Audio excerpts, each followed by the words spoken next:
right before she clicks to take the picture, or probably a lifer, which is a bird she's never had a picture of before, I look up and I say, "Hey, what kind of bird is that?"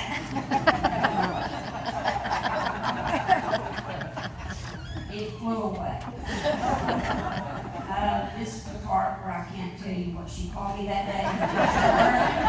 She said, "You will never, ever, ever be a part of the Bird Nerd Club. Ever."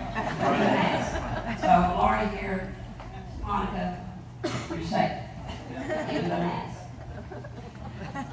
Second story happened, she was diagnosed October 21st, cancer. And the day before her benefit, she decided she wanted to go and get her some new boots and some gloves for the benefit the next day. So that was Girls' Day. So we went and gathered up Patty Boo back there, her sister, and off we go. We went and ate, and then we went to the beauty shop. She got all food up, looked beautiful as usual. Then it was time to go to Target. Well, by this time she's getting a little winded because she's, getting out of breath at this point due to the cancer. And we walked into Target and we looked to the right and there was one of those motorized wheelchairs parked up against the door thing there. Like here's the door that opens, there's the scooter. And I said, "Well, you might want to get on that, Target's a fairly big store." "All right, I got this." She gets on it and she goes, "How do I work this thing?" I said, "Well, it's got a forward and a backward." I said, "You need to back up because you're up against the wall." She hit that reverse button and like it took out a family of 5. They scattered like flies. That didn't work out well, so she put it back forward again. I said, "Okay, yeah, it's like driving a car. You need to turn it a little bit, then hit the back button, and it tilts you so you can turn around and go." Well, in the meantime, there's this young man over there by the bathrooms. He had his hand up. I know he was laughing, he was trying not to let her see he was laughing. So she finally got it turned around, hit forward, like to run him over too. He jumped out of the way. Well, then she finally got even with that big road that goes straight down Target. You got the jewelry section, you got your clothes over here. She took off in a dead heat, and Patty and I had to run to keep up with her. Her hair was blowing in the wind, flying. We was doing okay in the boot section. That's what we wanted to get first. Well, she found something she really, really, really liked. So she hopped up the scooter, she tried it on, they were too small. Patty Pooh, she's wearing them as a matter of fact, she went over there and tried them on. They fit. Well, I'm going to buy these boots. I'll count some more dirty words here. It's Patty's turn this time. She got to call a few choice words because she got the boots instead of Pam did. Like I said, she got on to that. So then it was time to go to the glove and scarf area in Target. And as you know, the aisles are not as big there and they're not as long. So it was like watching a toddler. I said, "Pam, you gotta go slow in this section. You can't go full blast because the roads are shorter and they're narrow." "I got this."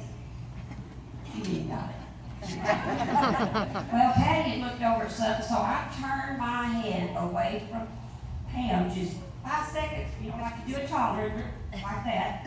She had took off, and all I saw was her rounding a corner, and I heard a crash. Not a little crash, it was a big crash. So I thought, whatever she did, I videotaped this bad boy. So I got her camera and I followed her over there. She had took out the whole umbrella section in Target.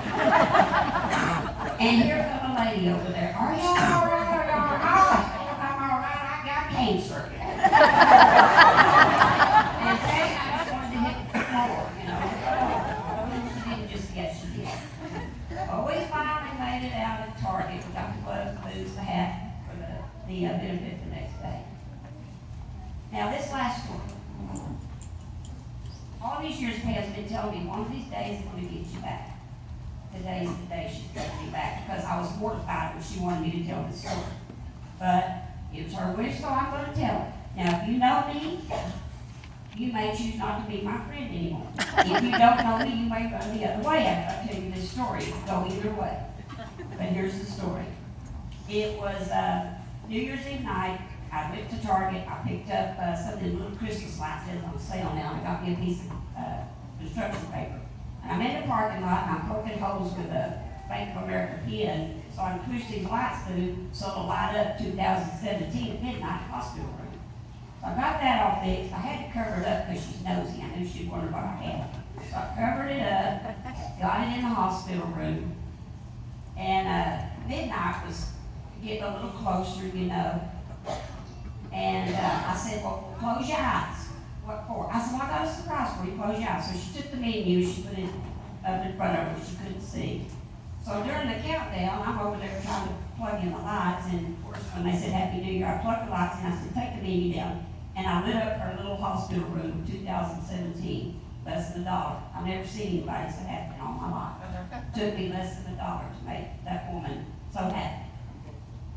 Well, we giggled and played for another 15 minutes or so, and it was time for us to, go to bed. So she said, well, I'm going to get up, tinkle real quick. So she got up and tinkled, and I said, well, I guess I better go tinkle too. I got to the foot of her hospital bed, and you can call it a toot, a poop, or a fart, but it was audible. And it would not stop. And I made it halfway to the bathroom, it still wouldn't stop. I was laughing so hard, it was uncontrollable. And she was laughing so hard, and in between all the laughs, she said, my God, Candy, it sounds like feeding time at the duck pond.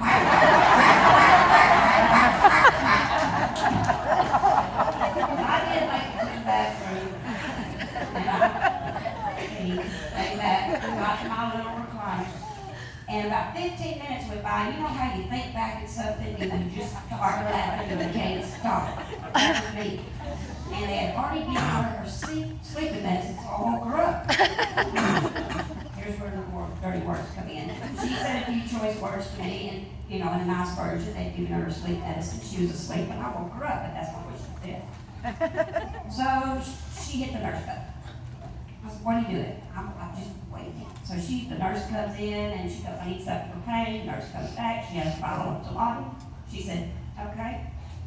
I won't have this, and I want you to get that picture over there. The other half.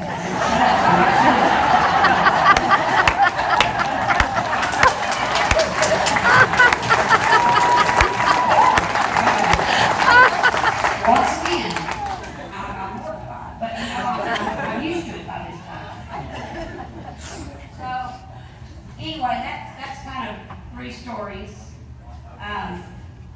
And on a more positive note, her family knows this and a few close friends, but 3 days before Jesus took her home,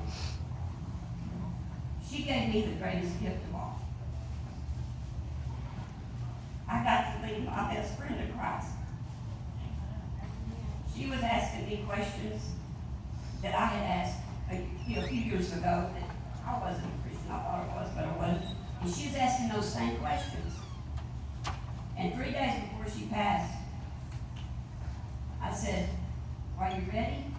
I said, are you sure that you want to accept Christ into your heart as your Lord and Savior? She said, yes, ma'am. She squeezed my hand. So I read that prayer to her. And she couldn't talk real good then, but she just started squeezing my hand quickly because she was so excited. She was so excited. She gave me the greatest gift of all. Because I know where she is because I let her. So that to me is the biggest gift she could have ever given me.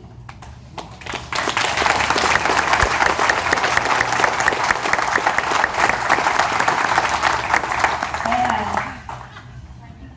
I had this dream the other night. It was a vision, I guess, and I know it came from her.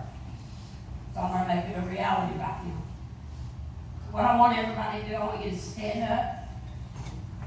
And I want you to think of a memory, a good memory. And I want you, I want everyone, this is her thing, I want everyone to raise up to her. Because she's watching. And I want you to take a moment and I want you to think about a good moment that you had with her. And I know there's a lot of them, but think of one in particular. And just thank her for it. And tell our sister to rock on in heaven. We love you, and we miss you, but we got this. We got this, everybody. Thank you.